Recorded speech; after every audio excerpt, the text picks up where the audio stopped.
السلام عليكم، عاملين ايه؟ يا رب دايما تكونوا بخير. كل سنة وانتم طيبين. النهاردة هنعمل مع بعض طريقة جديدة وهي طارة اكليريك. والمرة دي مهيش بصمة، المرة دي ذكرى زواج. تمام. أول حاجة بنجيبها منين؟ بنجيبها من ورشة ليزر خشب. ورشة بتقص الخشب بطريقة ليزر كده وهي بتجيب لك بقى كل المشتملات بتاعتها، سواء الخشب أو القطع الإكليريك دي. وتيجي التفاصيل اللي انت بتطلبيها بتكون مقصوصة على خشبة وانت بتفرغيها.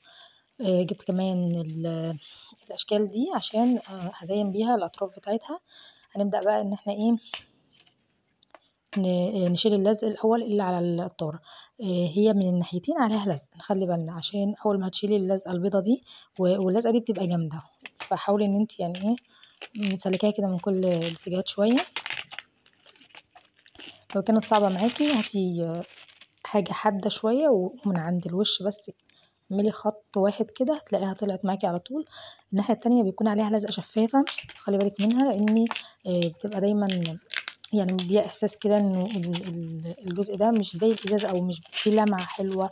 بيبقى مغيم كده وعليه خطوط زي خربشة وحاجات يعني، فده مش الطارة، لأ ده اللي هو لزقة كمان فبنشيلها. الجزء اللي هو البارز شوية ده اللي بيدخل في القطعة اللي تحت من الطارة اللي هي هتقف عليها. الجزء ده لازم نسيبه مكشوف يعني كويس. لو جينا عليه واحنا بنلزق الإطار والإطار ده دخل عليه شوية، القاعدة مش هتمسك كويس ومش هتعرفي توقفيها. فاحنا اهم حاجة عندنا ان المكان ما نجيش عليه لا بالورود اللي احنا هنحطها في التزيين ولا ولا بالإطار الخشب. تمام.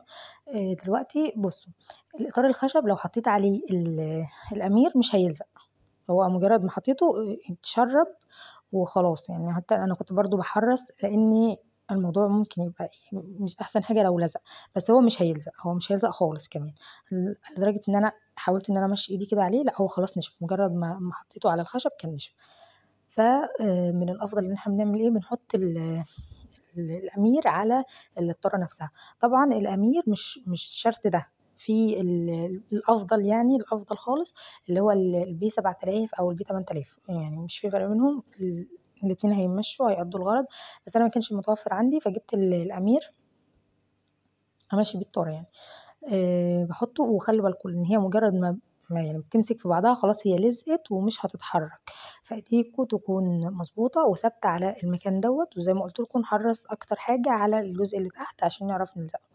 بعد كده بنرص القطع اللي مطلوبة مننا حسب بقى الترتيب وبنوسطنها ونضبّطها علشان ما يكونش فيها أي يعني حتّة مايلة، حتّة مش مضبوطة، حتّة فاضية جامد، حتّة كان محتاجة إن هي تتضبط.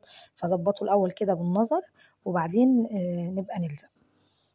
أنا الطارة دي كانت طارة عيد جواز وما كانش فيها بصمة، الجزء بتاع البصمة.